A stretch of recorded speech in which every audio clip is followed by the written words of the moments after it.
நமஸ்காரம். இன்னைக்கு வீடியோ பதிவில் திருமண பொருத்தம் எப்படி பார்க்கணுன்றத பார்க்கலாம்.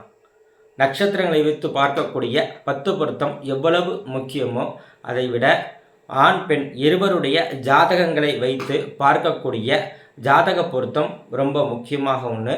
அதே மாதிரி லக்னத்திற்கு 2ஆம் இடம் குடும்பஸ்தானம், 3ஆம் இடம் தேக போகஸ்தானம், 5ஆம் இடம் புத்திரஸ்தானம், 7ஆம் இடம் என்ற முக்கியமான கலத்திரஸ்தானம், முதல் கலத்திரஸ்தானம்னு சொல்லுவோம்.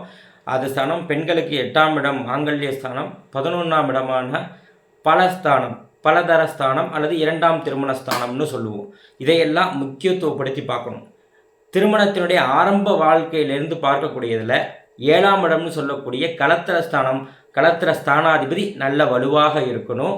அதே மாதிரி அந்த இடத்திற்கு 6-8-12 தொடர்பு இல்லாமல் கெடுதலான திசாபுத்திகள், அந்த ஸ்தானத்திற்கு கெடுதலான திசாபுத்திகள் நடக்காமல் இருந்தாலே திருமண வாழ்க்கை சுபிட்சமாக அமையக்கூடியதாக இருக்கும்.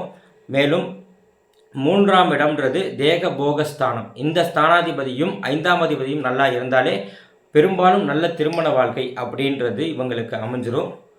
பலதரஸ்தானம் 11ஆம் இடம் வலுத்து இருக்கக்கூடியவர்களுக்கு அதற்கு சாதகமான திசாபுதிகள் எப்போ வரும் அப்படிங்கிறதெல்லாம் பார்த்து திருமணத்தை அமைப்பது நல்ல திருமண வாழ்க்கையை அவர்களுக்கு கொடுக்கக்கூடியதாக இருக்கும். மேலும் ஜென்ம பலன் சொல்லக்கூடிய எப்படிப்பட்ட கலத்திரம் அமையும் அப்படின்ற அமைப்பு இருக்குது. அதையும் பார்த்து திருமணம் பொருத்தம் அமைக்கும் பொழுது சிறப்பான ஒரு திருமண பொருத்தமாக அது இருக்கும். மேலும் இந்த திருமண பொருத்தத்தை பற்றி ஒரு முழுமையான ஒரு தொகுப்பாக எந்தெந்த அமைப்புகள் எப்படி இருந்து திருமணம் அமைச்சால் திருமண வாழ்க்கை சிறப்பாக இருக்கும்ன்றதை பற்றி ஒரு முழுமையான வீடியோவில் பார்க்கலாம். ஓம் நமோ நாராயண.